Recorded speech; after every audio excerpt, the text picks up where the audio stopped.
Assalamualaikum warahmatullahi wabarakatuh. Perkenalkan nama saya Sabrina Mumtaza dengan nomor NIM 205040200111108. Pada presentasi kali ini saya akan mempresentasikan mengenai cara patogen menyerang inang. Patogen menyerang tumbuhan inang bertujuan untuk mengambil makanan dari inang tersebut. Dalam menyerang tumbuhan, patogen mengeluarkan sekresi zat kimia yang akan berpengaruh terhadap komponen tertentu dari tumbuhan dan juga berpengaruh terhadap aktivitas metabolisme tumbuhan inang. Selanjutnya, cara patogen menyerang inang terbagi menjadi dua, yaitu cara mekanis dan cara kimia. Pada cara mekanis, sebelum mengadakan penetrasi, jamur dan tumbuhan tinggi parasit harus melekat pada permukaan tumbuhan inang. Setelah itu, diameter sebagian hifa atau radikal yang kontak dengan inang tersebut membesar dan membentuk semacam gelembung pipih yang disebut dengan apresorium. Dari apresorium tersebut, terbentuklah pasak penetrasi yang memanjang masuk ke dalam lapisan kutikula dan dinding sel. Kalau dinding sel tersebut lunak, masuknya pasak penetrasi mudah. Akan tetapi, kalau dinding sel tersebut keras, lekatnya apresorium dapat lepas karena daya tumbuh lebih besar dari daya lekat, dan akibatnya penetrasi gagal. Selanjutnya, cara kimia. Pada cara kimia, patogen kecuali virus dan viroid dapat memproduksi enzim, zat tumbuh, dan polisakarida, dan kemungkinan toksin. Virus dan viroid tidak diketahui memproduksi substansi kimia, namun dapat mempengaruhi inang untuk membentuk substansi kimia tertentu dan mungkin juga merangsang tumbuhan memproduksi substansi kimia yang belum ada sebelumnya pada tumbuhan. Substansi tersebut dapat berupa enzim, zat tumbuh, ataupun toksin. Substansi kimia dibagi menjadi tiga, yaitu enzim, toksin, dan zat tumbuh.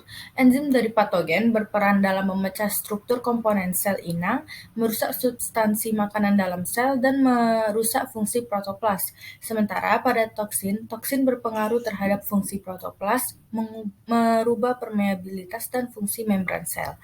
Zat tumbuh mempengaruhi fungsi hormonal sel dalam hal meningkatkan atau mengurangi kemampuan membelah dan membesarnya sel. Pada patogen mengeluarkan 3 enzim, yaitu kitin, selulos, dan pektin. Kitin merupakan enzim yang dikeluarkan oleh beberapa jamur patogenetik pada tumbuhan, yaitu enzim yang mengkatalisa pemecahan kutin. Selanjutnya, selulos. Selulos merupakan enzim selulotik yang dikeluarkan patogen berperan dalam melunakkan atau memecahkan material dinding sel sehingga memudahkan patogen mengadakan penetrasi dan invasi. Yang terakhir yaitu pektin, yaitu enzim yang diproduksi oleh spora jamur yang berkecambah dan nampaknya bersama-sama dan dengan metabolit lainnya berperan dalam proses penetrasi. Selanjutnya, toksin dibagi menjadi tiga, yaitu patotoksin, vivotoksin, dan fitotoksin. Pada patotoksin, merupakan toksin yang sangat berperan dalam menentukan keparahan penyakit. Toksin ini dapat menyebabkan keseluruhan atau sebagian besar dari gejala penyakit. Selanjutnya, vivotoksin, yaitu substansi kimia yang diproduksi oleh patogen dalam tumbuhan inang dan oleh inang itu sendiri yang ada kaitannya dengan terjadinya penyakit. Tetapi toksin ini bukan agen yang memulai terjadinya penyakit. Toksin yang terakhir yaitu fitotoksin, yaitu toksin yang diproduksi oleh parasit yang dapat menyebabkan sebagian kecil atau tidak sama sekali gejala kerusakan pada tumbuhan inang oleh patogen. Yang terakhir yaitu zat tumbuh. Zat tumbuh yang terpenting yaitu auksin, giberellin, dan sitokinin. Sedangkan yang lainnya seperti etilen dan penghambat tumbuh juga memegang peranan penting dalam kehidupan tumbuhan.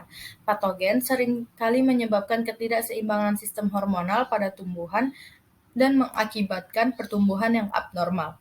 Tumbuhan yang terinfeksi patogen penyebab ketidaknormalan sistem hormonal tersebut akan menyebabkan gejala sakit. Sekian presentasi saya kali ini. Apabila ada kesalahan mohon dimaafkan. Assalamualaikum warahmatullahi wabarakatuh.